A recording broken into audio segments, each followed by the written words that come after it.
give the call to the member for Durack. Thank you, Mr Speaker. Earlier today I was proud to see one of the Australian flags that flies above this building on display in the Great Hall, hosted by your good self, Mr Speaker. Thank you. This coincided with Australian National Flag Day, marking 124 years since our flag was first officially flown on the 3rd of September 1901. Our flag is more than a piece of blue, red and white cloth. It is a symbol of sacrifice, national identity and unity. More than 100,000 Australians have fought and died under our flag. In times of peace and war, it has bound us together. Mr Speaker, I have personally been disgusted to see that our flag has been defiled. In protests across the nation, it has been burned and stomped on. Australians are likewise disgusted by these actions and have been alarmed by the waving of foreign flags, including those of terrorist groups like ISIS, the Taliban, Hezbollah and Hamas. Many patriotic Australians have taken notice of this and started to wonder if indeed we are losing our way as a nation. That sense of disillusionment and frustration is real. And I believe it is part of what led ordinarily Australians to attend a March for Australia protest yesterday. Now, let me be absolutely clear, abundantly clear. Anyone who tries to use the Australian flag to spread hate or division is not a patriot. They are not standing up for our country, and neo-Nazis must be condemned absolutely. Our diggers fought the Nazis. Embracing this ideology is the opposite of Australian patriotism. But I will say this, I refuse to condemn everyone who attended one of these marches yesterday, like many of those opposite have done, and I've heard them in a number of speeches today in this place, who I note have not been so quick to condemn extremists in the pro-Palestinian camp. I'll leave people to make up their own mind as to why that would be so.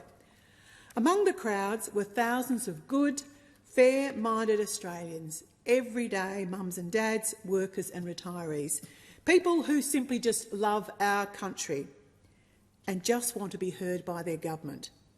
To dismiss all of them as hateful or divisive, Mr Speaker, is wrong.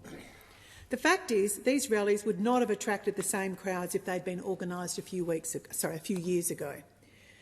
Australians are hurting, and I have repeatedly spoken about the rising cost of living impacting families, small businesses and young Australians in particular, who have almost given up on ever owning their own home.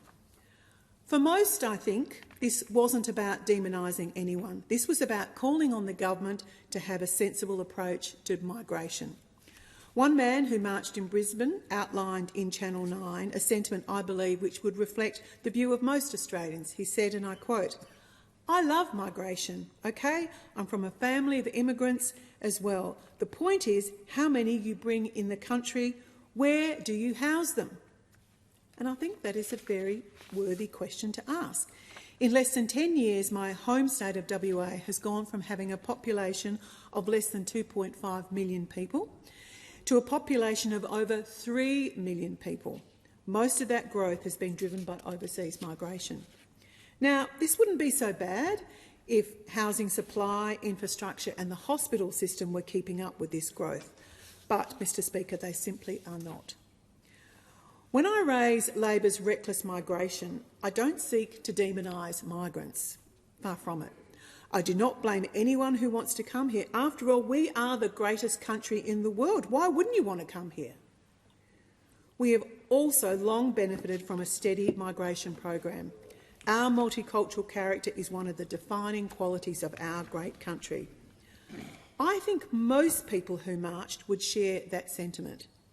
I think their anger is directed solely at the Albanese Labor government for not managing the migration program properly.